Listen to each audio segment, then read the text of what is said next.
ಓದುವಂತರಿದ್ರೆ 41ನೇ ಕೀರ್ತನೆ 10ನೇ ವಚನ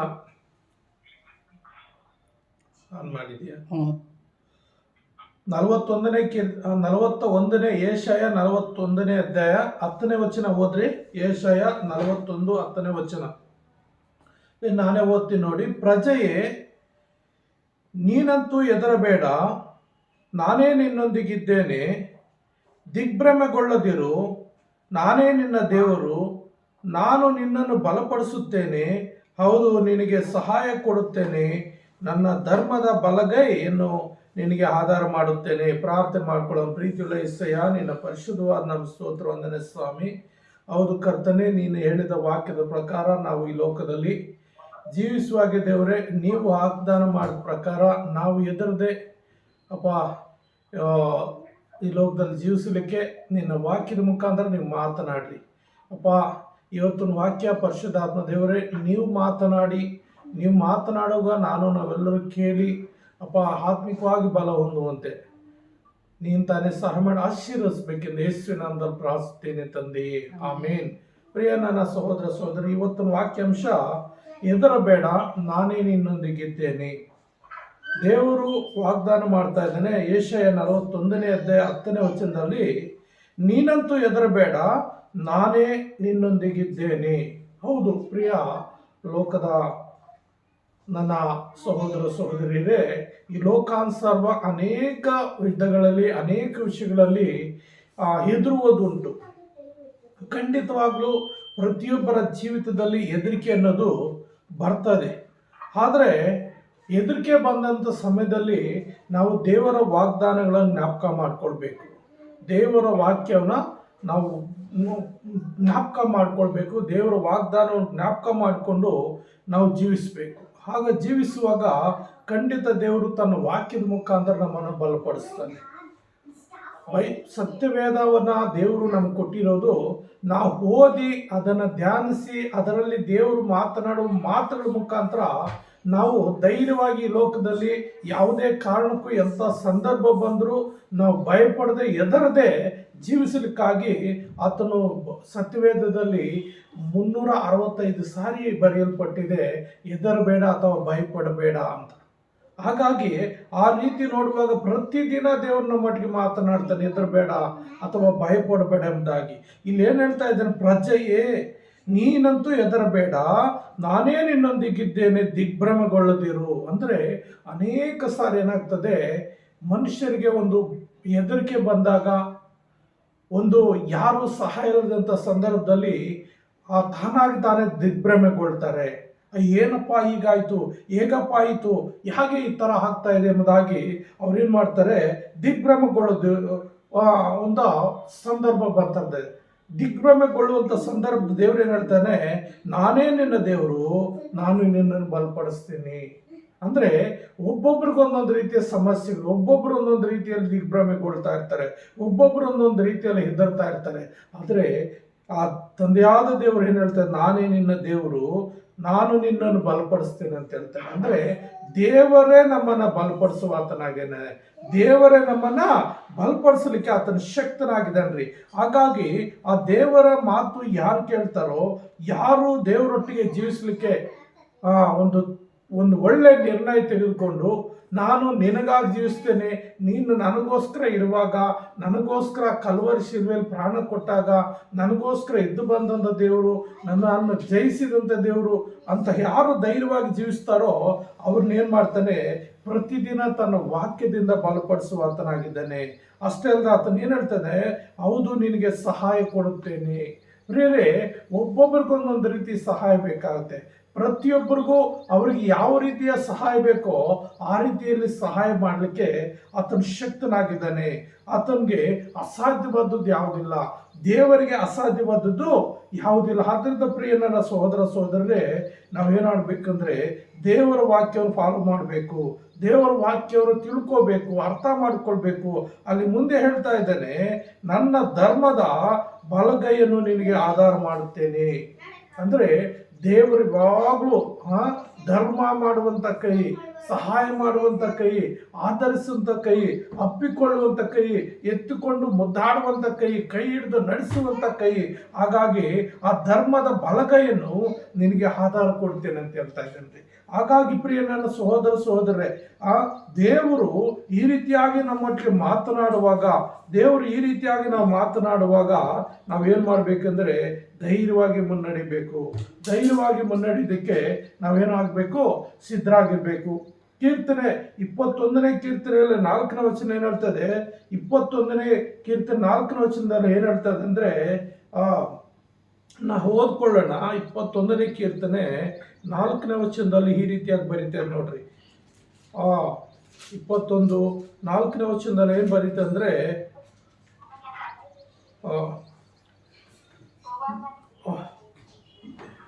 ಕೀರ್ತನೆ 121 ಕೀರ್ತನೆ 121, ನಿನ್ನನ್ನು ಕಾಯುವಾತನು ಇಗೋ ಇಸ್ರಾಯೇಲನ್ನು ಕಾಯುವಾತನು ತೂಗುಡಿಸುವುದಿಲ್ಲ, ನಿದ್ರಿಸುವುದಿಲ್ಲ. ಅಂದರೆ ಇಸ್ರಾಯೇಲರು ಕಾಯುವಾತನು ತೂಗುಡಿಸುವುದು ನಿದ್ರೆ ಅಂದರೆ ಅನೇಕ ವಿಚಾರಗಳಲ್ಲಿ ನಾವು ನೋಡುವಾಗ ದೇವರು ಇನ್ನು 365 ದಿವಸ 24 ದಿನಕ್ಕೆ 24 ಗಂಟೆಗಳು ಆತನು ತೂಗುಡಿಸುವುದಿಲ್ಲ, ನಿದ್ರಿಸುವುದಿಲ್ಲ.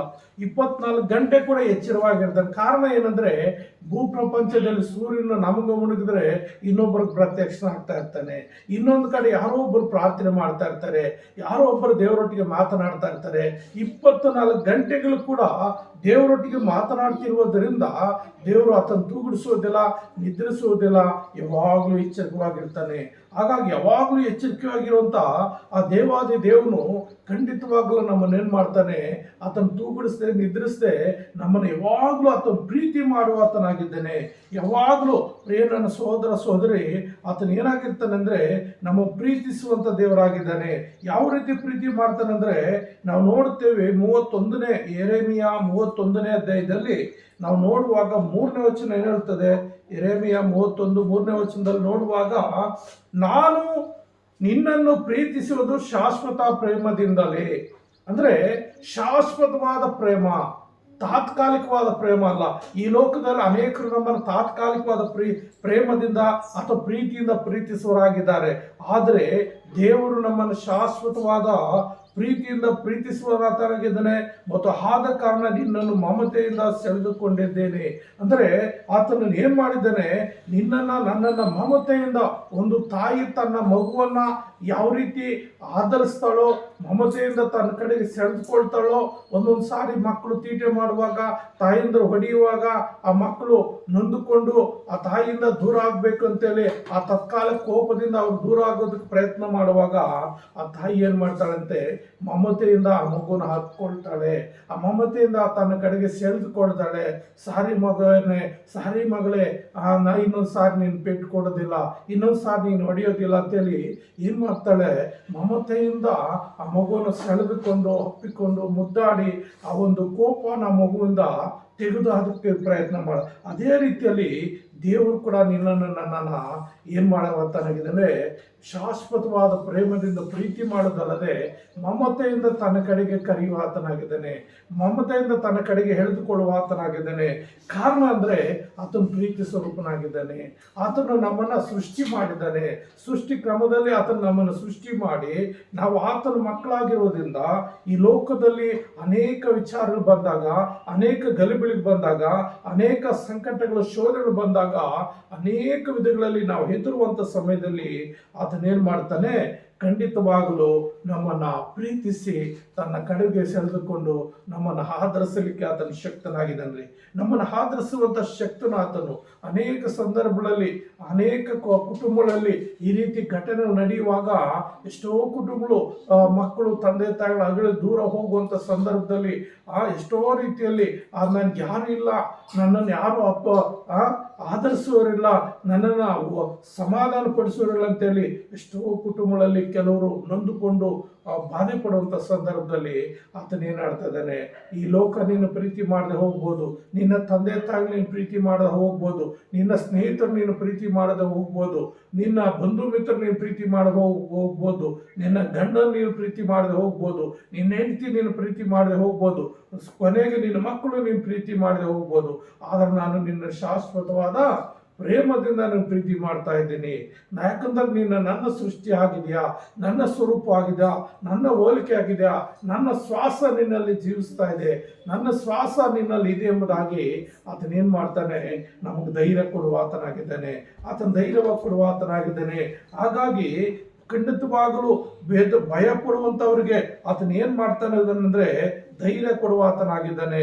ನೋಡ್ರಿ, ನಾವು ಯೆಶಾಯ 40ನೇ ಅಧ್ಯಾಯದಲ್ಲಿ ಯೆಶಾಯ 40ನೇ ಅಧ್ಯಾಯದಲ್ಲಿ 29-30 ವಚನಗಳಲ್ಲಿ ನಾವು ನೋಡುವಾಗ ಏನ್ ಹೇಳ್ತಾರೆ ಅಂದ್ರೆ, ಸೋತವನಿಗೆ ತ್ರಾಣವನ್ನು ಅನುಗ್ರಹಿಸಿ ನಿರ್ಬಲನಿಗೆ ಬಹುಬಲವನ್ನು ದಯಪಾಲಿಸುತ್ತಾನೆ. ಅಂದ್ರೆ ನಾನಾ ರೀತಿ ಸಮಸ್ಯೆಗಳಲ್ಲಿ ಸೋತು ಹೋಗಿರುವಂಥವ್ರು, ಆಗೋದಿಲ್ಲ, ನನ್ನ ಕೈಲಿ ಆಗೋದಿಲ್ಲ, ನಾನು ಗೆಲ್ಲಲಾರೆ ಅಂತ ಹೇಳಿ ಸೋತು ಹೋಗುವಂಥವ್ರಿಗೆ ಏನ್ ಮಾಡ್ತಾನಂದ್ರೆ ಸ್ಥಾನವನ್ನು ಅನುಗ್ರಹಿಸ್ತಾನೆ, ಶಕ್ತಿಯನ್ನು ತುಂಬುತ್ತಾನೆ, ಬಲಪಡಿಸ್ತಾನೆ.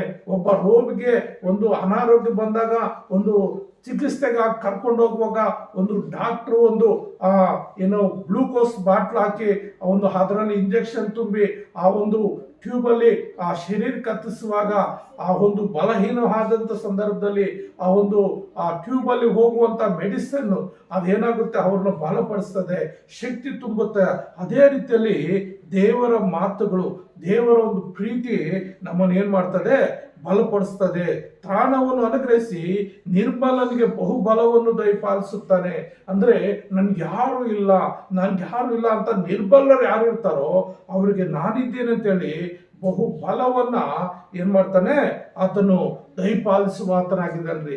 ಹೌದ್ರಿ, ಈ ಲೋಕದಲ್ಲಿ ಅನೇಕ ಸಂದರ್ಭಗಳಲ್ಲಿ, ನನ್ನ ಜೀವಿತದಲ್ಲಿ ಎಷ್ಟೋ ಸಂದರ್ಭಗಳಲ್ಲಿ ಈ ರೀತಿ ಬಂದಾಗ ನಾನು ಮೊಣಕಾಲೂರಿ ಪ್ರಾರ್ಥಿಸುವಾಗ, ದೇವರ ವಾಕ್ಯವನ್ನು ಓದುವಾಗ, ದೇವರ ವಾಕ್ಯವನ್ನು ಧ್ಯಾನ ಮಾಡುವಾಗ ಏನಾಗ್ತದಂದ್ರೆ, ಸೋತಂತ ಸಂಘದಲ್ಲಿ ಆತನೇನ್ ಮಾಡಿದ್ದಾನೆ, ನನಗೆ ತ್ರಾಣವನ್ನು ತುಂಬಿಸಿದ್ದಾನೆ.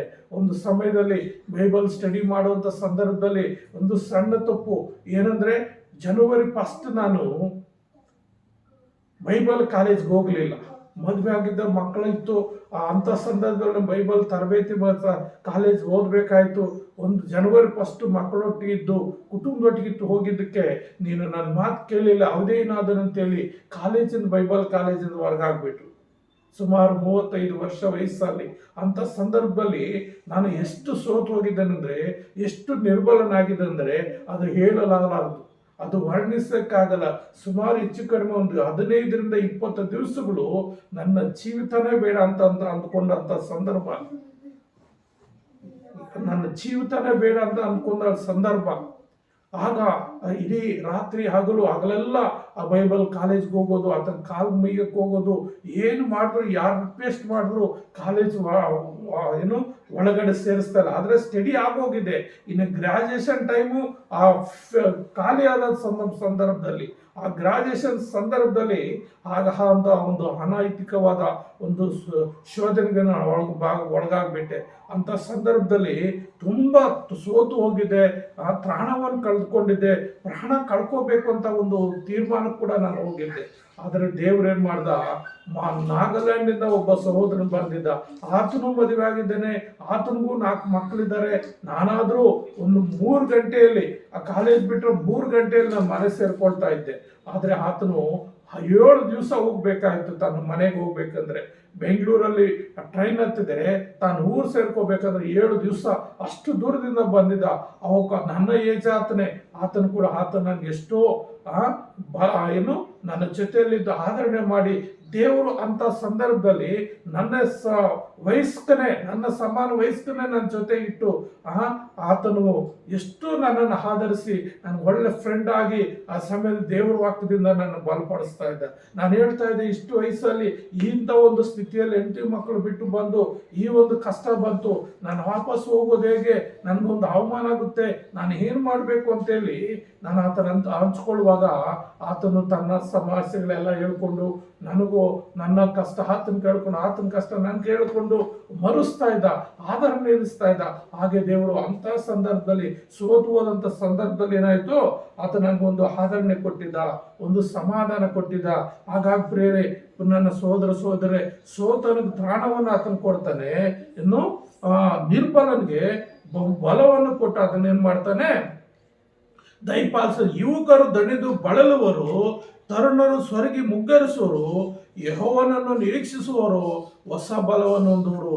ಅಂದರೆ ಯುವಕರಾಗ್ಲಿ ತರುಣರಾಗ್ಲಿ ಮುಗ್ಗರಿಸ್ಬೋದು, ಬೀಳ್ಬೋದು, ಆದರೆ ದೇವ್ರನ್ನ ಆಚರಿಸ್ಕೊಂಡಿರುವಂಥವ್ರು, ದೇವರ ಮೇಲೆ ನಿರೀಕ್ಷೆ ಇಟ್ಟವರು, ಅವರ ಜೀವಿತದಲ್ಲಿ ಏನಾಗುತ್ತೆ, ಹೊಸ ಬಲ ಬರ್ತದೆ, ಹೊಸ ಬಲ ಬರ್ತದೆ. ನನಗೆ ಯಾರು ಇಲ್ಲ ಅಂತ ಸಂದರ್ಭದಲ್ಲಿ ದೇವರು ಬಂದು ನಾನಿದ್ದೇನೆ ಅಂತೇಳಿ ಹೊಸ ಬಲ ಕೊಟ್ಟು, ಹೊಸ ಶಕ್ತಿಯನ್ನು ಕೊಟ್ಟು ಆತನ ನಡೆಸುವಾತನಾಗಿದ್ದಾನೆ. ಹದ್ದುಗಳಂತೆ ರೆಕ್ಕೆಗಳನ್ನು ಚಾಚಿಕೊಂಡು ಏರುವರು, ಓಡಿದಣಿಯರು, ನಡೆದು ಬಳಲು. ಅಂದ್ರೆ ಈ ಜೀವಿತ ಯಾತ್ರೆ ಎಂಬ ಓಟದಲ್ಲಿ ನಾವೆಷ್ಟು ಓಡಿದ್ರು ಏನಂತೆ ದಣಿಯೋದಿಲ್ಲಂತೆ, ಎಷ್ಟು ನಡೆದರೂ ಬಳಲದ ರೀತಿಯಲ್ಲಿ ದೇವರು ನಮ್ಗೆ ಬಲವಾಗಿದ್ದು, ದೇವರು ನಮ್ಗೆ ಶಕ್ತಿಯಾಗಿದ್ದು, ಪ್ರಿಯ ನನ್ನ ಸಹೋದರ ಸಹೋದರರೇ, ಆತನೇನ್ ಮಾಡ್ತಾನೆ, ನಿನ್ನನ್ನು ರಕ್ಷಿಸುವ ಆತನಾಗಿದ್ದಾನೆ, ನಿನ್ನನ್ನು ಕೈ ಬಿಡದೆ ಆತನ ಕಾಪಾಡುವ ಆತನಾಗಿದ್ದಾನೆ.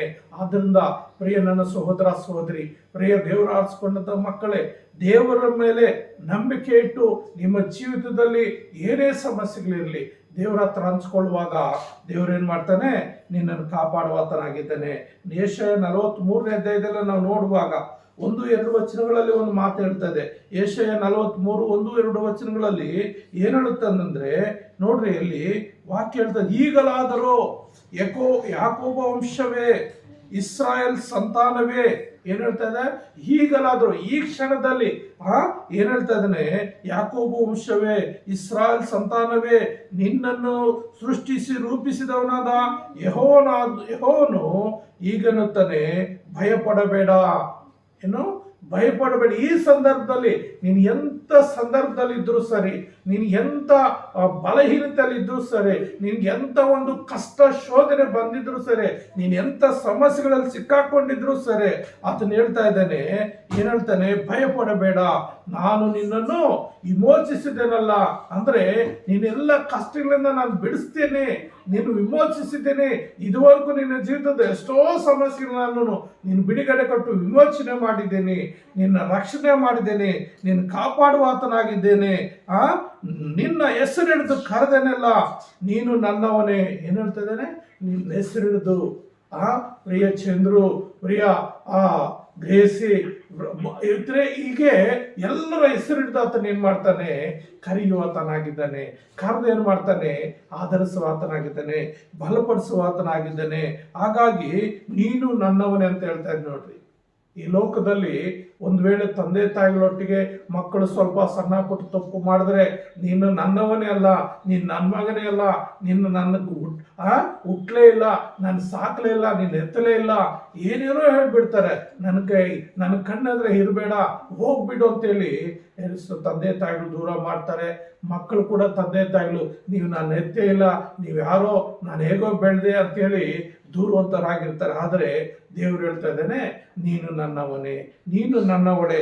ಹಾಗಾಗಿ ಪ್ರಿಯ ನನ್ನ ಸಹೋದರ ಸಹೋದರಿ, ಆ ದೇವರು ಏನ್ ಹೇಳ್ತಾ ಇದ್ದಾನೆ ಅಂದ್ರೆ, ಮುಂದೆ ನಾವು ಓದುವಾಗ 2ನೇ ವಚನ, ನೀನು ಜಲರಾಶಿಯನ್ನು ಹಾದು ಹೋಗುವಾಗ ನಾನು ನಿನ್ನ ಸಂಗಡ ಇರುವೆನು, ನದಿಗಳನ್ನು ದಾಟುವಾಗ ಅವು ನಿನ್ನನ್ನು ಮುನಿಸು. ನೋಡ್ರಿ, ನೀನು ಜಲರಾಶಿಯನ್ನು ಹಾದು ಹೋಗುವಾಗ ಅಂದ್ರೆ ಸಮುದ್ರದಲ್ಲಿ ಅಥವಾ ನದಿಗಳಲ್ಲಿ ಯಾರನ್ನ ಬಿದ್ದರೆ ಅವ್ರೇನಾಗ್ತಾರೆ, ಮುಳುಗೋಗ್ತಾರೆ. ಆದ್ರೆ ಒಂದು ಸಾಮರ್ಥ್ಯ ಅವ್ರಿಗಿರ್ತದೆ, ಒಂದು ಈಜು ಒಂದು ವೇಳೆ ಬರುವರಾಗಿದ್ರೆ ಈಜು ಬರೋರಿಗೆ ಒಂದಿಷ್ಟು ದೂರ ಅಂತ ಈಜ್ಬೋದು, ಆಮೇಲೆ ಅವರು ಈಜಕ್ಕಾಗಲ್ಲ. ಆದ್ರೆ ದೇವರು ಸಹಾಯಕನಾಗಿದ್ರೆ ಖಂಡಿತ ದೇವರು ಎಲ್ಲಾ ಸಂದರ್ಭಗಳಲ್ಲಿ ಸಹಾಯ ಮಾಡುವತನಾಗಿದ್ರೆ. ಪೌಲನ ಜೀವಿತದಲ್ಲಿ, ಸತ್ಯವೇದದಲ್ಲಿ ಪೌಲನ ಒಂದು ಜೀವಿತ ನಾವು ನೋಡುವಾಗ 2 ಕೊರಿಂಥ 11ನೇ ಅಧ್ಯಾಯದಲ್ಲಿ ಆತನ ಜೀವಿತದಲ್ಲಿ ಎಷ್ಟು ಕಷ್ಟಗಳು ಬಂದಿದೆ ಅಂದ್ರೆ ಭಯಂಕರವಾದ ಕಷ್ಟಗಳು ಬಂದಿದೆ. ಅದರಲ್ಲಿ ಇನ್ನೊಂದು ಒಂದು ವಚನ ನಾವು ನೋಡೋಣ. 25ನೇ ವಚನದಲ್ಲಿ 2 ಕೊರಿಂಥ 11ನೇ ಅಧ್ಯಾಯ 25ನೇ ವಚನದಲ್ಲಿ ನಾವು ನೋಡುತ್ತೇವೆ, 3 ಸಾರಿ ಸರ್ಕಾರವು ಚೆಡಿಗಳಿಂದ ನನ್ನನ್ನು ಒಡಿಸಿದರು, 1 ಸಾರಿ ಜನರು ನನ್ನನ್ನು ಕೊಲ್ಲುವುದಕ್ಕೆ ಕಲ್ಲೆಸೆದರು, 3 ಸಾರಿ ನಾನಿದ್ದ ಹಡಗು ಒಡೆದು ಹೋಯಿತು, 1 ರಾತ್ರಿ 1 ಹಗಲು ಸಮುದ್ರ ನೀರಿನಲ್ಲಿ ಕಳೆದೆನು. ನೋಡ್ರಿ ಏನ್ ಹೇಳ್ತಾ ಇದೆ ಪ್ರಿಯರೇ, ಇಲ್ಲಿ ಮಾತಾಡಬೇಡಿ ದಯಮಾಡಿ. 1 ಸಾರಿ ಜನರು ನನ್ನನ್ನು ಕೊಲ್ಲುವುದಕ್ಕೆ ಕಲ್ಲೆಸೆದರು, 3 ಸಾರಿ ನಾನಿದ್ದ ಹಡಗವು ಒಡೆದೋಯ್ತು. ಎಷ್ಟು ಸಾರಿ ಪೌಲನು ಪ್ರಯಾಣ ಅಂತ ಮಾಡುವಂತ ಸಂದರ್ಭ 3 ಸಾರಿ. ಅಮ್ಮ ಮಾತಾಡ್ಬೇಡ ತಾಯಿ, ದಯವಾಡಿ ಮಾತಾಡಬೇಡಿ. 3 ಸಾರಿ ನಾನಿದ್ದು ಹಡಗು ಒಡೆದು ಹೋಯಿತು. ಅಂದ್ರೆ ಪೌಲನು ಪ್ರಯಾಣ ಮಾಡುವಂತ ಸಂದರ್ಭದಲ್ಲಿ ಹಡಗು 3 ಸಾರಿ ಒಡೆದೋಗಿದೆ. ಒಂದು ರಾತ್ರಿ ಒಂದು ಹಗಲು ಸಮುದ್ರದ ನೀರಿನಲ್ಲಿ ಕಳೆದನು ಅಂತ ಹೇಳ್ತಾ ಇದೆ. ಏನು, ಒಂದು ರಾತ್ರಿ ಒಂದು ಹಗಲು ಸಮುದ್ರದ ನೀರಿನಲ್ಲೇ ಇದ್ದನಂತೆ. ಇಲ್ಲಿ ವಾಕ್ಯ ಹೇಳ್ತಾ ಇದೆ, ನೀನು ಜಲರಾಶಿಯನ್ನು ಹಾದು ಹೋಗುವಾಗ, ಏನ್ ಹೇಳ್ತದೆ, ನೀನು ಜಲರಾಶಿನ ಹಾದು ಹೋಗುವಾಗ ನಾನು ನಿನ್ನ ಸಂಗಡ ಇರುವೆನು. ಅಂದ್ರೆ ಎಂತ ಸಂದರ್ಭ ಬಂದ್ರು ದೇವರು ನಮ್ಮ ಸಂಗ. ಅಮ್ಮ ತಿಪ್ಪಮ್ಮ గారు మాట్లాడొద్దండి, ఎవరికి కట్ట ఇల్లదమ్మ, అందరూ ఉండాలి, అందరూ ఉండాలి, అందరూ ఉండాలి. ಸಾರಿ ಎಲ್ಲರೂ ಇದ್ದಾರೆ, ಅದು ಮೀಟ್ ಆಗಿದೆ, ದಯಮಾಡಿ ಕ್ಷಮಿಸಿ. ಹಾಗಾಗಿ ಪ್ರಿಯರೇ, ಏನಾಗುತ್ತಂದ್ರೆ ಇಲ್ಲಿ ನೀನು ಜಲರಾಶಿಯನ್ನು ಹಾದು ಹೋಗುವಾಗ, ಅಂದ್ರೆ ನಾವು ಜಲರಾಶಿಯನ್ನು ಹಾದು ಹೋಗುವಂತ ಸಂದರ್ಭದಲ್ಲಿ ದೇವರು ನಮ್ಮನ್ನ ಕಾಪಾಡ್ತಾನೆ. ಅಂದ್ರೆ ಜಲರಾಶಿ ಅಂದ್ರಲ್ಲಿ ಯಾವುದೇ ಒಂದು ಹಿಡಿತಾ ಇರೋದಿಲ್ಲ. ನೀರಿನಲ್ಲಿ ಪ್ರಯಾಣ ಮಾಡುವಾಗ ಯಾವುದೇ ಒಂದು ನಮ್ಗೆ ಹಿಡ್ಕೊಳ್ಳೋಕೆ ಒಂದು ಹಿಡ್ತಾ ಇರೋದಿಲ್ಲ. ಹಾಗೆ ಪೌಲನ ಜೀವಿತದಲ್ಲಿ 2 ಕೊರಿಂಥ 11ನೇ ಅಧ್ಯಾಯ 25ನೇ ವಚನ ಪ್ರಕಾರ ಅಲ್ಲಿ ಏನ್ ಹೇಳ್ತಾ ಇದೆ ಅಂದ್ರೆ, ಪ್ರೇ ನನ್ನ ಸಹೋದರರೇ, ಅಲ್ಲಿ ಏನಾಗ್ತಾ ಇದೆ ಅಂದ್ರೆ, ಖಂಡಿತವಾಗ್ಲೂ ಆಟೋ ಬಂದಿದೆ, ಫೋನ್ ಮಾಡ್ತಾ ಇದೆ. ಹಾಗಾಗಿ ಅಲ್ಲಿ ಏನಾಗ್ತಾ ಇದೆ ಅಂದ್ರೆ,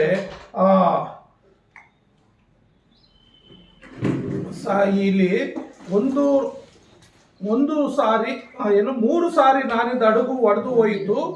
ಒಂದು ಸಾರಿ ಒಂದು ರಾತ್ರಿ ಒಂದು ಹಗಲು ಸಮುದ್ರ ನೀರಿನಲ್ಲಿ ಕಳೆದೆನು ಎಂಬುದಾಗಿ, ಒಂದು ರಾತ್ರಿ ಒಂದು ಹಗಲು ಸಮುದ್ರ ನೀರಿನಲ್ಲಿ ಕಳೆದಿದ್ದೇನೆ ಎಂಬುದಾಗಿ ಅಲ್ಲಿ ದೇವರ ವಾಕ್ಯ ಹೇಳ್ತಾ ಇದೆ. ಆದ್ರಿಂದ ಪ್ರಿಯ ನನ್ನ ಸಹೋದರರೇ, ದೇವರು ಖಂಡಿತವಾಗ್ಲೂ ನಮ್ಮ ದೇವರು ಒಳ್ಳೆಯವನು, ಒಳ್ಳೆ ಕಾಳು ಮಾಡುವಂತ ದೇವರು.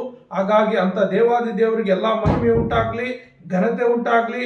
ಇದುವರೆಗೂ ನಮ್ಮೆಲ್ಲರ ಜೀವಿತದಲ್ಲಿ ಅದೆಷ್ಟೋ ಕಷ್ಟ, ಅದನ್ನೆಷ್ಟೋ ಒಳ್ಳೇದು ಮಾಡಿದ್ದಾನೆ. ಆ ಒಳ್ಳೇದು ಮಾಡಿದಂತ ದೇವರಿಗೆ ನಾವೇನ್ ಮಾಡ್ಬೇಕು, ಕೃತಜ್ಞತೆಯನ್ನು ಸಲ್ಲಿಸಬೇಕು. ಹಾಗಾಗಿ ಇಲ್ಲಿ ಏನ್ ಹೇಳ್ತಾ ಇದ್ದಾನೆ, ಪೌಲನ ಜೀವಿತದಲ್ಲಿ ಎಂತ ಸಮಸ್ಯೆಗಳು ಬಂದಾಗ, ಕಷ್ಟ ಬಂದಾಗ ಆತನ ಏನ್ ಮಾಡ್ತಾ ಇದ್ದ, ಎಲ್ಲದರಿಂದ ಆತನು ಬಿಡಿಸಿ ರಕ್ಷಿಸಲು ಆತನ ಶಕ್ತನಾಗಿದ್ದನು. ಎಲ್ಲದರಿಂದ ಬಿಡಿಸಿ ಆತನೇನ್ ಮಾಡ್ತಾ ಇದ್ದ, ರಕ್ಷಿಸಲು ಶಕ್ತನಾಗಿದ್ದನು. ಪೌಲನನ್ನ 3 ಸಾರಿ ಆತನ ಹಡಗು ಹೊಡೆದೋದ್ರು ಕೂಡ ಆತನ ಜಲರಾಶಿ ಆತನ ತಾಕದ ಹಾಗೆ, ಜಲರಾಶಿ ಆತನ ಮುಟ್ಟದ ಹಾಗೆ ಏನಾಯ್ತು, ಅಲ್ಲಿ ದೇವರು ಅವರನ್ನು ಕಾಪಾಡಿದನು. ಹಾಗಾಗಿ ಪ್ರಿಯ ನನ್ನ ಸಹೋದರರೇ, ಖಂಡಿತವಾಗಲೂ ನಮ್ಮ ದೇವರು ಒಳ್ಳೆಯವನು. ಆ ಒಳ್ಳೆ ಕಾಳು ಮಾಡುತ್ತ ದೇವರಿಗೆ ನಾವು ಭಯಪಡುವಾಗ ಆತನು ನಮ್ಮನ್ನು ಧೈರ್ಯಪಡಿಸುವ ಆತನಾಗಿದ್ದಾನೆ. ಆತನ ಮಾತು ಕೇಳುವಾಗ ನಾವು ನೋಡ್ತೀವಿ. ಇನ್ನೊಂದು ಮಾತು ನೋಡುವಾಗ ಇಲ್ಲಿ ಏನ್ ಹೇಳ್ತಾ ಇದೆ, ನೀನು ಜಲರಾಶಿಯನ್ನು ಹಾದು ಹೋಗುವಾಗ, 43ನೇ ಅಧ್ಯಾಯ ಯೆಶಾಯ 2ನೇ ವಚನದಲ್ಲಿ, ನೀನು ಜಲರಾಶಿಯನ್ನು ಹಾದು ಹೋಗುವಾಗ ನಾನು ನಿನ್ನ ಸಂಗಡ ನದಿಗಳನ್ನು ದಾಟುವಾಗ ನಿನ್ನನ್ನು ಮುಳುಗಿಸುವು, ಉರಿಯಲ್ಲಿ ನಡೆಯುವಾಗ ನೀನು ಕಂದದಿರುವಿ.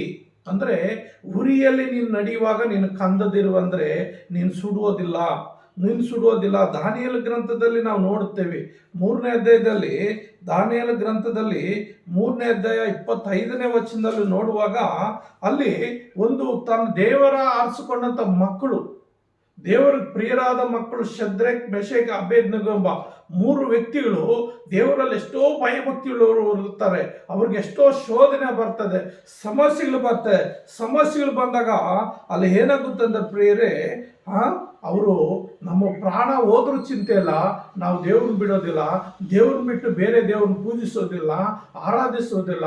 ನಮ್ಮನ್ನು ನಿತ್ಯವೂ ರಕ್ಷಿಸುವಂತ ದೇವರು, ನಾವು ನಿತ್ಯವೂ ಭಜಿಸುವಂತ ದೇವರು, ಈ ಬೆಂಕಿಯಿಂದ ಕೂಡ ನಮ್ಮನ್ನ ರಕ್ಷಿಸಬಲ್ಲ ಅಂತೇಳಿ ರಾಜನಿಗೆ ವಿರುದ್ಧವಾಗಿ ಸಾಕ್ಷಿ ಹೇಳ್ತಾರೆ. ಆಗ ರಾಜನ ಕೋಪಗೊಂಡು ಯಾವಾಗಲೂ ಉರಿಯುವಂತ ಬೆಂಕಿಗಿಂತ ಇನ್ನೂ 7 ಪಟ್ಟು ಆ ಬೆಂಕಿಯನ್ನು ಹಾಕಿ, ಆ ಬೆಂಕಿಯಲ್ಲಿ ಆ 3 ವ್ಯಕ್ತಿಗಳನ್ನ ಹಗ್ಗದಿಂದ ಕಟ್ಟಾಕಿ ಎತ್ತಿ ಹಾಕ್ಬಿಡ್ತಾರೆ. ಅಂತ ಎತ್ತಿ ಹಾಕುವಂತ ಸಂದರ್ಭದಲ್ಲಿ ಆ ಎತ್ತು ಹಾಕ್ಲಿಕ್ಕೆ ಹೋಗುವಂತವ್ರು ಸುಟ್ಟು ಹೋಗ್ತಾರೆ. ಆ ಹಬೆಗೆ ತಾಟ್ಕೊಳ್ಳಾರ್ದೆ, ಆ ಬಿಸಿಗೆ ತಾಟ್ಕೊಳ್ಳಾರ್ದೆ. ಆದರೆ ಈ 3 ವ್ಯಕ್ತಿಗಳು ಕೆಳಕ್ಕೆ ಹೋಗಿ ಬಿದ್ದುವಾಗ ನಾವು ನೋಡ್ತೀವಿ 3ನೇ ಅಧ್ಯಾಯ ದಾನಿಯೇಲ ಗ್ರಂಥ 3ನೇ ಅಧ್ಯಾಯ 25ನೇ ವಚನದಲ್ಲಿ, ಅದಕ್ಕೆ ಅವನು ಅಯ್ಯೋ ಕಟ್ಟಿಲ್ಲದ 4 ನೋಡುತ್ತೇವೆ, ಬೆಂಕಿಯಲ್ಲಿ ತಿರುಗಾಡುತ್ತಿದ್ದಾರೆ, ಅವರಿಗೆ ಯಾವ ಹಾನಿಯೂ ಇಲ್ಲ. 4ನೇ ರೂಪವು ದೇವಕುಮಾರನಂತ ದೇವಕರ್ಣ ರೂಪದಂತಿದೆ. ಹಾಲೆಲೂಯಾ. ಏನಾಗ್ತದೆ ಪ್ರೇರೆ, ಅಲ್ಲಿ 4 ವ್ಯಕ್ತಿಗಳು ಕಾಣ್ತಾ ಇದೆ. ಹಾಕಿದ್ದು 3 ವ್ಯಕ್ತಿಗಳನ್ನ, ಶದ್ರಕ್ ಮೆಷಕ್ ಅಬೇದ್ನೆಗೋ. ಆದ್ರೆ ಆ ಬೆಂಕಿಯಲ್ಲಿ 4 ವ್ಯಕ್ತಿಗಳನ್ನ ಓಡಾಡುವುದನ್ನ ನಾವು ನೋಡ್ತಾ ಇದೀವಿ ಅಂತ ಹೇಳ್ತಾ ಇದ್ದಾನೆ. ಅಲ್ಲಿ ಏನು, ಕಟ್ಟಿಲ್ಲದ 4 ನೋಡುತ್ತೇನೆ.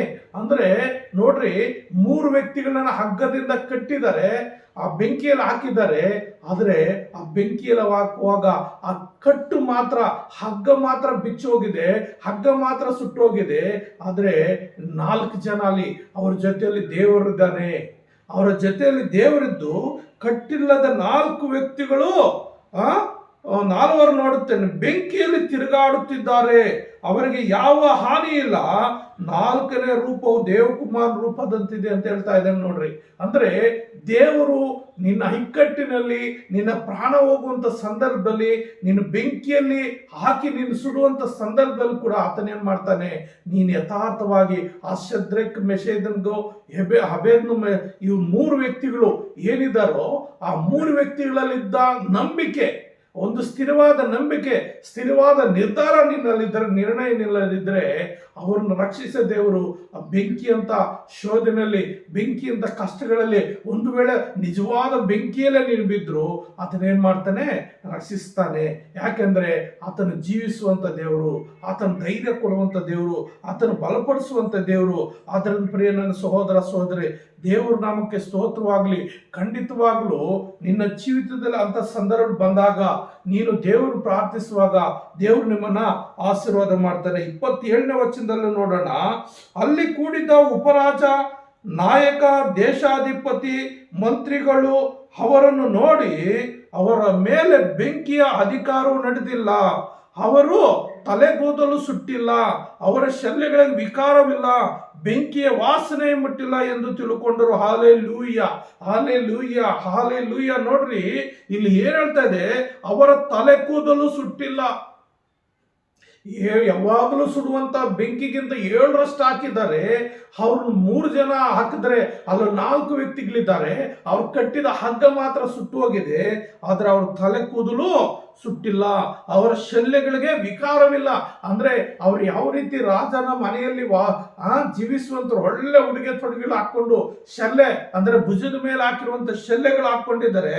ಆ ಶಲ್ಯಗಳಿಗೆ ಸಣ್ಣ ವಿಕಾರ ಕೂಡ, ಒಂದು ಬೂದಿ, ಒಂದು ಹೊಗೆ ವಾಸನೆ ಕೂಡ ತಾಕಿಲ್ಲ, ಬೆಂಕಿಯ ವಾಸನೆ ಮುಟ್ಟಿಲ್ಲ ಎಂದು ತಿಳಿದುಕೊಂಡ್ರು. ಅಂದ್ರೆ ಬೆಂಕಿನ ಅವ್ರನ್ನ ತಾಕಕ್ಕಾಗಿಲ್ಲ ರೀ. ಅಂದ್ರೆ ನೀನು ಜಲರಾಶಿ, ಅಂದ್ರೆ ದೇವರ ಮಕ್ಕಳಾಗಿರುವಂಥವರು ಜಲರಾಶಿಯನ್ನು ದಾಟುವಾಗ, ನದಿಗಳಲ್ಲಿ ನಡೆಯುವಾಗ, ಬೆಂಕಿ ಒಂದು ಸಂದರ್ಭಗಳು ಬಂದಾಗ ಎಲ್ಲಾ ಸಂದರ್ಭಗಳಲ್ಲಿ ಆತನೇನ್ ಮಾಡ್ತಾನೆ, ರಕ್ಷಿಸುವ ಆತನಾಗಿದ್ದಾನೆ. ಹಾಗಾಗಿ ಈ 4ನೇ ವಚನ ನೋಡೋಣ ನಾವು. ಯೆಶಾಯ 43ನೇ ಅಧ್ಯಾಯದಲ್ಲಿ 4ನೇ ವಚನದಲ್ಲಿ ಏನ್ ಹೇಳ್ತದೆ ಅಂದ್ರೆ, ನೀನು ನನ್ನ ದೃಷ್ಟಿಯಲ್ಲಿ ಅಮೂಲ್ಯನು. ಹಲ್ಲೆಲೂಯ. ನೋಡ್ರಿ, ದೇವರ ದೃಷ್ಟಿಯಲ್ಲಿ ನೀನು ಆಗ್ಲಿ, ನಾನಾಗ್ಲಿ, ಆತ ನಂಬಿದ ಮಕ್ಕಳೆಲ್ಲರೂ ಅಮೂಲ್ಯನು, ಮಾನ್ಯನು, ಪ್ರಿಯನು ಆಗಿರೋದ್ರಂತೆ. ಅಮೂಲ್ಯನು, ಮಾನ್ಯನು, ಪ್ರಿಯನು ಆಗಿರೋದ್ರಿಂದ ನಾನು ನಿನಗೆ ಬದಲಾಗಿ ಮನುಷ್ಯರ ನಿನ್ನ ಪ್ರಾಣಕ್ಕೆ ಪ್ರತಿಯಾಗಿ ಜನಾಂಗಗಳನ್ನು ಕೊಡುವೆನು. ಅಂದ್ರೆ ಬೇರೆಯವ್ರನ್ನ ಬೇಕಾದ್ರೆ ನಾನು ಒಪ್ಪಿಸ್ಕೊಡ್ತೀನಿ, ಅದನ್ನು ನೀನು ರಕ್ಷಿಸ್ತೇನೆ. ಅಂದ್ರೆ ಎಂಥ ಸಂದರ್ಭದಲ್ಲಿ ನೀನು ನನ್ನ ಮಗನಾಗಿರುವಾಗ ನನ್ನಲ್ಲಿ ಭಯಭಕ್ತಿಯುಳ್ಳನಾಗಿ ನನ್ನ ಆಜ್ಞೆಗಳನ್ನು ಕೈಕೊಂಡು ನಡೆದು ನಾನು ಏನು ಆಜ್ಞೆಗಳು ಅದರ ಪ್ರಕಾರ ನೀನು ಜೀವಿಸೋದಾದ್ರೆ, ನಿನ್ನ ಬದಲಾಗಿ ಬೇರೆಯವ್ರನ್ನಾದ್ರೂ ನಾನು ಪ್ರಾಣಗಳು ಕೊಡ್ತೀನಿ ಹೊರತು ನಿನ್ನನ್ನು ಯಾವತ್ತೂ ನಾನು ಬಿಡೋದಿಲ್ಲ. ಯಾಕೆಂದ್ರೆ ನೀನು ನನ್ನ ಜೀವಿತದಲ್ಲಿ, ನನ್ನ ದೃಷ್ಟಿಯಲ್ಲಿ ಅಂದ್ರೆ ದೇವರ ದೃಷ್ಟಿಯಲ್ಲಿ ಅಮೂಲ್ಯನಾಗಿದ್ದೀ, ದೇವರ ದೃಷ್ಟಿಯಲ್ಲಿ ಮಾನ್ಯನಾಗಿದ್ದಿ, ದೇವರ ದೃಷ್ಟಿಯಲ್ಲಿ ಪ್ರಿಯನೂ ಆಗಿದ್ದೀಯಾ. ಹಾಗಾಗಿ ಆತನೇನ್ ಮಾಡ್ತಾನೆ, ನಿನ್ನನ್ನು ರಕ್ಷಿಸ್ತಾನೆ. ಆತ ನಿನ್ನನ್ನು ಕಾಪಾಡುವ ಆತನಾಗಿದ್ದಾನೆ, ಆತ ನಿನ್ನ ಅಭಿವೃದ್ಧಿ ಪಡಿಸುವ ಆತನಾಗಿದ್ದಾನೆ. ಅಷ್ಟೇ ಅಲ್ಲದೆ ಇಬ್ರಿಯರದ ಒಂದು ಪತ್ರಿಕೆಯಲ್ಲಿ ನಾವು ನೋಡುವಾಗ, ಇಬ್ರಿಯವರು ಬರೆದ ಪತ್ರಿಕೆಯಲ್ಲಿ ನಾವು ನೋಡುವಾಗ 13ನೇ ಅಧ್ಯಾಯದಲ್ಲಿ 5ನೇ ವಚನ ನೋಡುವಾಗ, ಇಬ್ರಿಯರು ಬರೆದ ಪತ್ರಿಕೆ 13ನೇ ಅಧ್ಯಾಯ 5ನೇ ವಚನದಲ್ಲಿ ಏನ್ ಹೇಳ್ತದೆ? ನಿಮ್ಮ ಗಿರುವುಗಳಲ್ಲಿ ತೃಪ್ತರಾಗಿರಿ. ಏನು? ನಿಮ್ಗಿರುವುದರಲ್ಲಿ ತೃಪ್ತರಾಗಿರಿ, ನಾನು ನಿನ್ನನ್ನು ಎಂದಿಗೂ ಕೈ ಬಿಡುವುದಿಲ್ಲ. ಅಂದ್ರೆ ಪ್ರಿಯ ನನ್ನ ಸಹೋದರರೇ, ಈ ಲೋಕದಲ್ಲಿ ನಮ್ಮ ಸುತ್ತಮುತ್ತಲು, ನಿಮ್ಮ ಸುತ್ತಮುತ್ತಲು ಎಷ್ಟೋ ಜನ ಧನಿಕರಿರ್ತಾರೆ, ದೊಡ್ಡ ಶ್ರೀಮಂತರಿರ್ತಾರೆ, ಆಸ್ತಿ ಪಾಸ್ತಿಗಳಿರ್ತದೆ. ಹಾಗಾಗಿ ಅವರು ಚೆನ್ನಾಗಿದ್ದಾರೆ, ಅವರು ಮೋಸದಿಂದನೋ ಇಲ್ಲ ಕಷ್ಟಪಟ್ಟೋ ಯಾವುದೋ ರೀತಿಯಲ್ಲಿ ಅವರು ಚೆನ್ನಾಗಿ ಆಸ್ತಿ ಪಾಸ್ತಿಗಳು, ಅವರ ಸ್ಥಿತಿಗತಿಗಳು ಎಲ್ಲ ಚೆನ್ನಾಗಿದೆ, ದೊಡ್ಡ ಐಶ್ವರ್ಯಂತರು ಅಂತೇಳಿ ನೀನು ಬಾಧೆ ಪಡ್ತಾ ಇದೆಯೇನೋ? ನೀನು ಭಯಪಡಬೇಡ. ಅಲ್ಲಿ ಹೇಳ್ತದೆ, ಇನ್ನು ಮುಂದೆ ಒಂದು ಮಾತು ಹೇಳ್ತದೆ, ಏನಂದ್ರೆ ದವ್ಯಾಶ ಇಲ್ಲದವರಾಗಿರಿ. ಅಂದ್ರೆ ಹಣಕ್ಕಾಗಿ ನೀವು ಆಸೆ ಪಡಬೇಡ್ರಿ, ಹಣಕ್ಕಾಗಿ ಯಾರನ್ನು ವಂಚನೆ ಮಾಡಬೇಡ್ರಿ, ಹಣಕ್ಕಾಗಿ ಯಾರನ್ನು ಮೋಸ ಮಾಡಬೇಡ್ರಿ. ಏನ್ ಹೇಳ್ತದೆ? ನಿಮಗಿರುವವುಗಳಲ್ಲಿ ತೃಪ್ತರಾಗಿರಿ. ನಿಮ್ಗೆ ಏನು ಕೊಟ್ಟಿದ್ದಾನೋ, ಒಂದೊಂದು ಹೊತ್ತಿಗೆ ಊಟ ಕೊಡ್ತಾ ಇದ್ದಾನ, ಬೆಳಗ್ಗೆ ಊಟ ಕೊಟ್ಟಿದ್ದಾನ, ಮಧ್ಯಾಹ್ನ ಊಟ ಕೊಡ್ತಾ ಇದ್ದಾನ, ಸಾಯಂಕಾಲ ಊಟ ಕೊಡ್ತಾ ಇದ್ದಾನೆ, ನಿನ್ನ ಮಾನ ಮುಚ್ಕೊಳ್ಳಕ್ಕೆ ಬಟ್ಟೆ ಕೊಡ್ತಾ ಇದ್ದಾನ, ಮಲಗಲು ಒಂದು ಹೆಂಚು ಮಾನನೋ ಇಲ್ಲ ಒಂದು ಶೀಟು ಮಾನನೋ ಇಲ್ಲ ಹಾರಿಸಿ ಮಾನೋ ಯಾವುದೋ ಒಂದು ಗುಡಿಸಲಾಗಿ ನೀನು ಕೊಟ್ಟಿದ್ದಾನ. ನೀನು ಸಂತೋಷ ಪಡ್ಬೇಕು. ಯಾಕೆಂದ್ರೆ ನೀನು ಗುಡಿಸಲು ಕೊಟ್ಟಿದ್ದೀಯ ಅಂದ್ರೆ ದೇವ್ರ ಸ್ತೋತ್ರ. ಗುಡಿಸಲು ಇಲ್ಲದೆ ಬೀದಿಗಳಲ್ಲಿ, ಸ್ಕೂಲುಗಳಲ್ಲಿ, ಮರದ ಕೆಳಗೆ ಮಲಗುವಂಥವ್ರು ಎಷ್ಟೋ ಜನರಿದ್ದಾರೆ. ಇವತ್ತು ಮರದ ಕೆಳಗೆ ಮಲಗುವಂತ ಎಷ್ಟೋ ಜನರಿದ್ದಾರೆ. ಸ್ಕೂಲುಗಳಲ್ಲಿ ಅಲ್ಲಲ್ಲಿ ಮಲಗುವಂತ ಎಷ್ಟೋ ಜನರಿದ್ದಾರೆ. ನಾನು ಹಾಗಾಗಿ ಬೆಳಗಿನ ಜಾವ ಎಲ್ಲಾದ್ರೂ ಹೊರಗಡೆ ಹೋಗ್ಬೇಕಂದ್ರೆ, ದೂರ ಪ್ರಾಂತಕ್ಕೆ ಹೋಗ್ಬೇಕಾದ್ರೆ ಮನೆ ಒಂದು ಸಾರಿ ಹೋಗ್ತಾ ಇದ್ದೀನಿ, ಬಸ್ ಸ್ಟ್ಯಾಂಡ್ ಹತ್ರ ಮಳೆ ಬೀಳ್ತಾ, ತುಂಬಾ ಮಳೆ ಬೀಳ್ತಾ ಇದ್ರಿ. ಆ ಮಳೆ ಬೀಳುವಂತ ಸಂದರ್ಭದಲ್ಲಿ ಆಶ್ರಯ ಇಲ್ಲದೆ ಯಾರೋ ಒಂದು ಸಣ್ಣದ ಅಂಗಡಿ ಒಬ್ಬ ಮನುಷ್ಯನ್ ಕುತ್ಕೊಳ್ಳೋಷ್ಟು ಜಾಗ ಇದ್ರೆ ಅಲ್ಲಿ ಕುತ್ಕೊಂಡು ಒಬ್ಬ ಭಿಕ್ಷಕನು ಅಲ್ಲಿ ಕುತ್ಕೊಂಡು ಆ ಒಂದು ಮರೆಯಲ್ಲಿ ತನ್ನನ್ನು ರಕ್ಷಿಸ್ಕೊಳ್ತಾ ಇದ್ದಾನೆ. ಆದ್ರೆ ನಿನಗಿನ್ನೂ ಉತ್ತಮವಾದ ಒಂದು ಮನೆ ಕೊಟ್ಟಿದ್ದಾನಂದ್ರೆ, ಒಂದು ಗುಡಿಸಲು ಕೊಟ್ಟಿದ್ದಾನೆ, ನೀನು ಎಷ್ಟೋ ಧನ್ಯಲ್ಲ. ಎಲ್ಲಿ ಹೋದ್ರು ಸಾಯಂಕಾಲ ನೀನು ಆ ಸ್ಥಳಕ್ಕೆ ಬರ್ತೀಯಲ್ಲ, ಅದಕ್ಕೆ ನೀನು ಸಂತೋಷ ಪಡ್ಬೇಕು. ಅದಕ್ಕೆ ಏನ್ ಹೇಳ್ತಾ ಇದ್ದೇನೆ? ನಿಮ್ಗಿರುವುದರಲ್ಲಿ ತೃಪ್ತರಾಗಿರಿ, ನಾನು ನಿನ್ನನ್ನು ಎಂದಿಗೂ ಕೈ ಬಿಡುವುದಿಲ್ಲ. ಬರೀ ನನ್ನ ಸಹೋದರ ಸಹೋದರಿ, ಆತನ ನಿನ್ನ ಎಂದಿಗೂ ಕೈ ಬಿಡುವುದಿಲ್ಲ, ಆತನ ಎಂದಿಗೂ ನಿನ್ನ ಕೈ ಬಿಡುವುದಿಲ್ಲ ರೀ. ನೀನು ಆತನಿಗೆ ಇಷ್ಟವಾದ ಮಗನಾಗಿ, ಇಷ್ಟವಾದ ಮಗಳಾಗಿ, ನೀನು ಆತನಿಗೆ ಅಮೂಲ್ಯನೂ ಆಗಿರುವಾಗ, ಮಾನ್ಯನು ಪ್ರಿಯನೂ ಆಗಿರುವಾಗ ನೀನೇನ್ ಮಾಡ್ತಾನೆ? ನೀನು ಕೈ ಬಿಡುವುದಿಲ್ಲ, ಎಂದಿಗೂ ತೊರೆಯುವುದಿല്ലെಂದು ದೇವರು ತಾನೇ ಹೇಳಿದ್ದಾನೆ. ಹಲ್ಲೆಲೂಯಾ. ನೀನು ಎಂದಿಗೂ ಆತನ ಕೈ ಬಿಡೋದಿಲ್ಲಂತೆ. ಆತನೇ ನಿನ್ಗೆ ಹೇಳಿದ್ದಾನ್ರಿ, ಆತ ನಿನ್ಗೆ ಹೇಳಿದ್ದಾನೆ. ಹಾಗಾಗಿ ನೀನೇನ್ ಮಾಡ್ಬೇಕಂದ್ರೆ ಧೈರ್ಯವಾಗಿ ಜೀವಿಸಬೇಕು. ಆತನ ಹೇಳ್ತಾ, ಹೆದರಬೇಡ, ನಾನೇ ನಿನ್ನೊಂದಿಗಿದ್ದೇನೆ. ಅಂದ್ರೆ ನಿನ್ನ ಸಮಸ್ಯೆಗಳು ಬಂದಾಗ, ನಿನ್ನ ಕಷ್ಟಗಳು ಬಂದಾಗ ನೀನು ಹೆದರೋ ಅವಶ್ಯಕತೆ ಇಲ್ಲ. ಯಾಕಂದ್ರೆ ದೇವರು ನಿನ್ನ ಸಂಗ್ರಹ ಇದ್ದಾನೆ, ದೇವರು ನಿನಗೆ ಸಹಾಯ ಮಾಡುವ ಆತನಾಗಿದ್ದಾನೆ. ದೇವರು ನಿನ್ನ ಕೈ ಬಿಡೋದೇ ಇರ್ತಾನೆ. ಯಾಕೆಂದ್ರೆ 8ನೇ ವಚನ ನೋಡ್ತೀವಿ, ಇಬ್ರಿಯ 13ನೇ ಅಧ್ಯಾಯ 8ನೇ ವಚನ ಏನ್ ಹೇಳುತ್ತಂದ್ರೆ, ಯೇಸು ಕ್ರಿಸ್ತನು ನಿನ್ನ ಹಿಂದೆ ಹಾಗೆ ಇವತ್ತು ಇದ್ದಾನೆ, ನಿರಂತರವೂ ಹಾಗೆ ಇರುವನು. ಹಲ್ಲೆಲೂಯಾ. ಆತನ ಭೂತ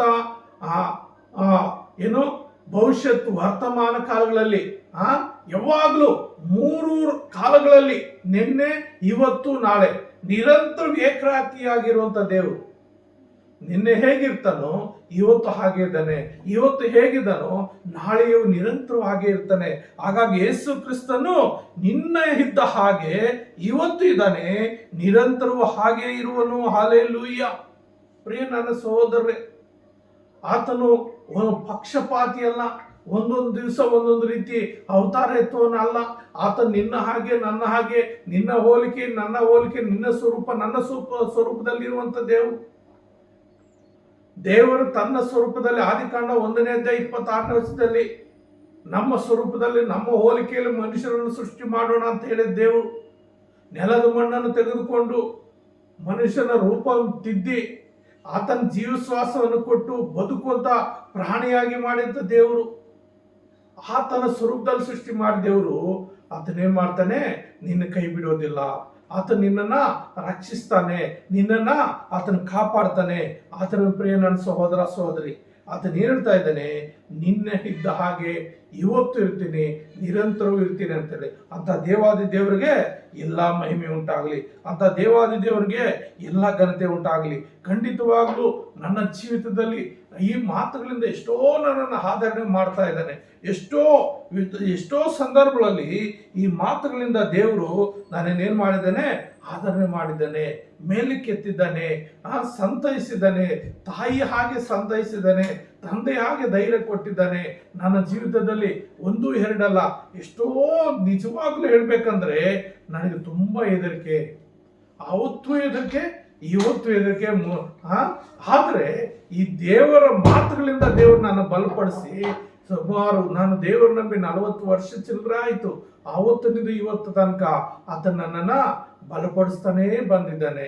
ಯಾವುದು ಕೊರತೆ ಅಲ್ಲದೆ, ಯಾವ್ಯಾವ ಸಂದರ್ಭಕ್ಕೆ ಏನೇನು ಬೇಕೋ ಎಲ್ಲವನ್ನು ಕೊಡ್ತಾ, ಎಲ್ಲವನ್ನು ನಿಭಾಯಿಸ್ತಾ ನನ್ನ ಕೈ ಹಿಡಿದು ನಡೆಸಲು ಆತನಾಗಿದ್ದೇನೆ.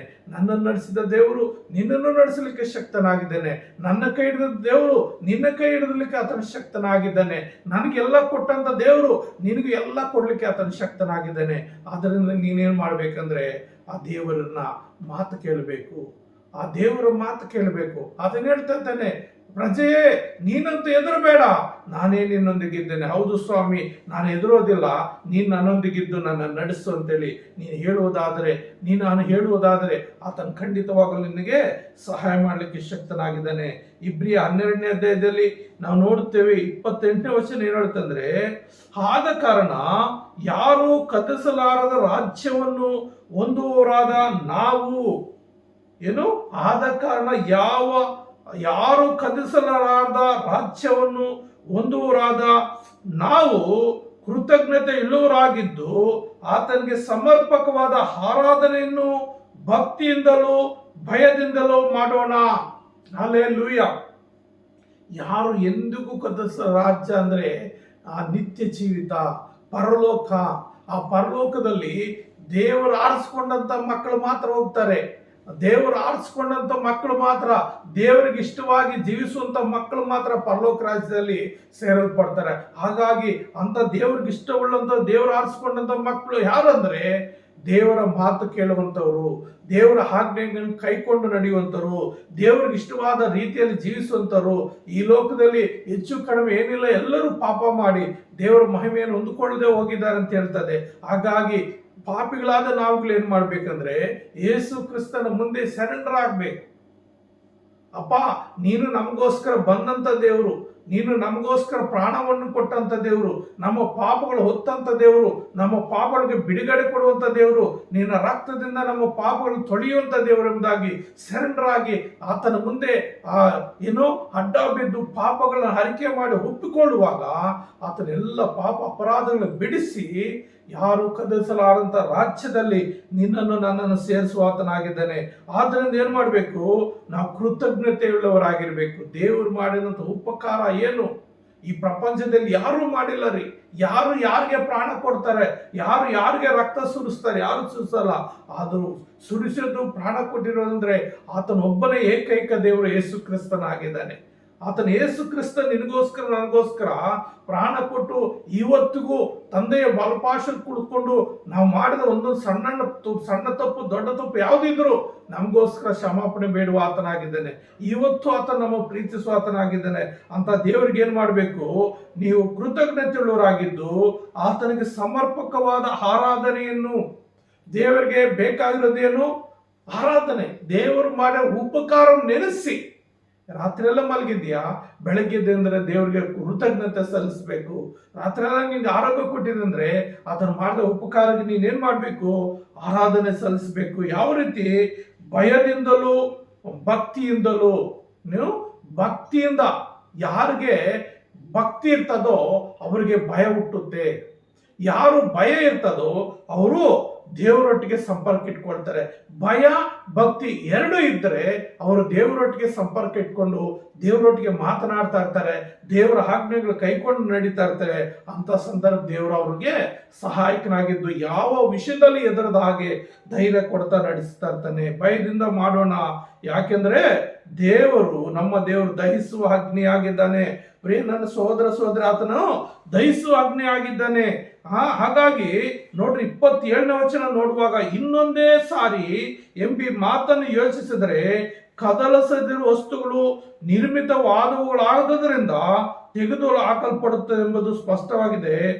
ಆಗ ಕದಲಿಸದೇ ಇರುವ ವಸ್ತುಗಳು ಸ್ಥಿರವಾಗಿ ನಿಲ್ಲುವವು. ಕದಲಿಸದೇ ಇರುವಂತ ವಸ್ತುಗಳು ಯಾರಂದ್ರೆ ದೇವರು, ಆತನ ಹಾಕಿರುವಂತ ಪ್ರಣಾಳಿಕೆ. ಆತ ನಿನ್ನನ್ನು ನನ್ನನ್ನು ನಾವು ಯಾವಾಗ ದೇವರಿಗೆ ಇಷ್ಟಾನುಸಾರ ನಾವು ಜೀವಿಸ್ತೀವೋ ಖಂಡಿತವಾಗ್ಲೂ ನಿನ್ನನ್ನು ನನ್ನನ್ನ ಆತನ ಆಶೀರ್ವಾದ ಮಾಡುವ ಆತನಾಗಿದ್ದಾನೆ. ಹಾಗಾಗಿ ಪ್ರಿಯರೇ, ಆತನ ಹೇಳ್ತಾ ಇದ್ದಾನೆ ಏನಂತ, ಪ್ರಜೆಯೇ, ಯೆಶಾಯ 41ನೇ ಅಧ್ಯಾಯ 10ನೇ ವಚನ, ಪ್ರಜೆಯೇ ನೀನಂತೂ ಹೆದರಬೇಡ, ನಾನೇ ನಿನ್ನೊಂದಿಗಿದ್ದೇನೆ, ನಾನೇ ನಿನ್ನೊಂದಿಗಿದ್ದೇನೆ, ದಿಗ್ಭ್ರಮೆಗೊಳ್ಳದಿರು, ನಾನೇ ನಿನ್ನ ದೇವರು, ನಾನು ನಿನ್ನನ್ನು ಬಲಪಡಿಸುತ್ತೇನೆ, ಹೌದು ನಿನಗೆ ಸಹಾಯ ಕೊಡುತ್ತೇನೆ, ನನ್ನ ಧರ್ಮದ ಬಲಗೈಯನ್ನು ನಿನಗೆ ಆಧಾರ ಮಾಡ್ತೇನೆ ಅಂತ ಹೇಳ್ತಾ ಇದ್ದಾನೆ. ದೇವರು ತನ್ನ ಧರ್ಮದ ಬಲಗೈಯನ್ನು ಆಧಾರ ಮಾಡುವಂತ ದೇವರಾಗಿರೋದ್ರಿಂದ ಆತನಿಗೆ ಎಲ್ಲ ಮಹಿಮೆನ ಸಲ್ಲಿಸೋಣ, ಪ್ರಾರ್ಥನೆ ಮಾಡ್ಕೊಳ್ಳೋಣ. ಪ್ರೀತಿಯುಳ್ಳ ಯೆಸಯ್ಯ, ನಿನ್ನ ಪರಿಶುದ್ಧವಾದ ನಾವು ಸ್ತೋತ್ರಪ್ಪ. ನೀನು ಕೊಟ್ಟಂತ ವಾಗ್ದಾನಕ್ಕಾಗಿ ಸ್ತೋತ್ರ ಸ್ವಾಮಿ. ನಿನ್ನ ಮಾತುಗಳನ್ನ ಕೇಳಿದ್ದೀವಿ ಸ್ವಾಮಿ. ಹೌದು, ಹೆದರಬೇಡ ಅಂತ ಹೇಳಿದ್ದೀಯ ಸ್ವಾಮಿ. ನಾನೇ ನಿನ್ನೊಂದಿಗೆ ಇರ್ತೇನೆ ಅಂತ ಹೇಳಿದ ದೇವರೇ. ಅಪ್ಪ, ನನ್ನ ಹಸ್ತವನ್ನು ನಿನಗೆ ಆಧಾರ ಮಾಡ್ತೀನಿ ಅಂತ ಹೇಳಿದ ದೇವರೇ. ಅಪ್ಪ, ನಿನ್ನ ಮಾತಲ್ಲಿ ಕೇಳಿ ಈ ಲೋಕಾನುಸಾರವಾಗಿ ಎಷ್ಟೇ ಸಮಸ್ಯೆಗಳು ಬಂದ್ರು, ಕಷ್ಟಗಳು ಬಂದ್ರು, ಶೋಧನೆ ಬಂದರು ಹೆದರದೆ ನಮ್ಮನ್ನು ನಡೆಸುವಂತ ದೇವರು ನೀನಾಗಿದ್ಯಾ, ನಮ್ಮನ್ನು ಕಾಪಾಡುವಂತ ದೇವರು ನೀನಾಗಿದ್ಯಾ, ನಮ್ಮನ್ನ ಅಂತ್ಯದವರೆಗೂ ನಮ್ಮನ್ನು ನಡೆಸುವಂತ ದೇವರು, ಪರಲೋಕಕ್ಕೆ ನಡೆಸುವಂತ ದೇವರು ನೀವಾಗಿದ್ದೀರ ಅಂತ ಹೇಳಿ ನಿನಗೆ ವಿಧೇಯರಾಗಿ ಜೀವಿಸುವಂತೆ ಈ ಮಾತುಗಳು ಕೇಳುವಂತ ಪ್ರತಿಯೊಬ್ಬೊಬ್ಬರು ನೀನು ಹೆಸರಾಗಿ ಆಶೀರ್ವಾದ ಮಾಡಬೇಕೆಂದು ಯೇಸು ನಾಮದಲ್ಲಿ ಪ್ರಾರ್ಥನೆ ಬೇಡುತ್ತೇನೆ ತಂದೆಯೇ. ಆಮೇನ್, ಆಮೇನ್, ಆಮೇನ್.